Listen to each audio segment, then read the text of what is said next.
Well, because of this migrant crisis, police say a gang of illegal immigrants who have been terrorizing New York City are actually a sophisticated group of criminals using hackers to tap into private bank accounts from stolen phones. The police saying, quote, they're getting into their Venmo, they're getting into their Zelle accounts, and they're using the money to make purchases. They'll clear out the accounts. Kurt, the cyber guy, joins me now on this crazy story here. So, Kurt, not only are these people stealing phones, which is jarring enough for the victim as it is, then later these victims find out that their money has been stolen from their bank account. So how are these people doing this? First of all, outrageous. This is only happening because of the border crisis. It's only happening because these migrants are pouring into cities around our country. And interestingly, here is how the sophisticated migrant criminal gang is terrorizing people. First of all, the migrant ringleader sends out a text message on a WhatsApp to go get them. And that's when they find a mobile target that they've identified. Then a moped driver's paid about $100. Another person, another migrant, a mobile phone snatcher, rides along, and they're going to get $300 to $600 per stolen phone.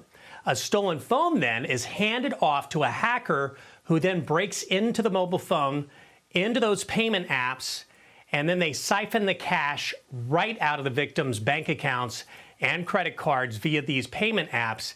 And then finally, if you thought that wasn't bad enough, the migrant criminal ring sends their stolen phone out of the country to sell on the black market. It is absolutely bananas and run amok with this technology crime that's going on the streets. Yeah, and the NYPD says that these gangs are facing 62 grand larceny charges and are implicated in dozens of attacks dating back to last November.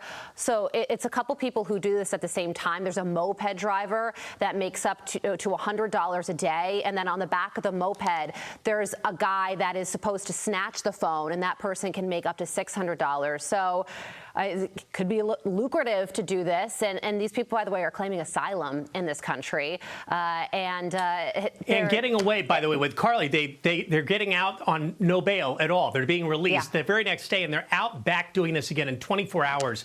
There are, by the way, steps you can take. If you get the CyberGuy.com newsletter that we send out for free, we'll show you exactly how to do this. It's posted now. Update to the latest iPhone software and turn on a new feature called Stolen Device Protection. This can really prevent that hacker from getting in as easily into your phone. And then simply create a stronger password and passcode to unlock your phone. And then keep your phone put away when you're out in sketchy places, out in public. I mean, how sad is it? We actually have to say that. But put your phone away in your pocket. If you're not on it, if you're not in like a mall where it feels safe, but you're out on the streets where it could be snatched, put it away. CyberGuy.com is where we have all these instructions for all the various payment apps on how to tighten those up also. It's terrible where we are with this. This is, I mean, honestly, I never thought I'd be doing a story about how migrants have gotten onto American streets and are using our own technology as a weapon and draining our bank accounts. And it's real and it's happening. Yeah, it's wild what's going on. But Kurt, thank you so much for joining us and giving us the tips that we need to stay safe. CyberGuy.com. Good to see you, Carly. Good to see you, too.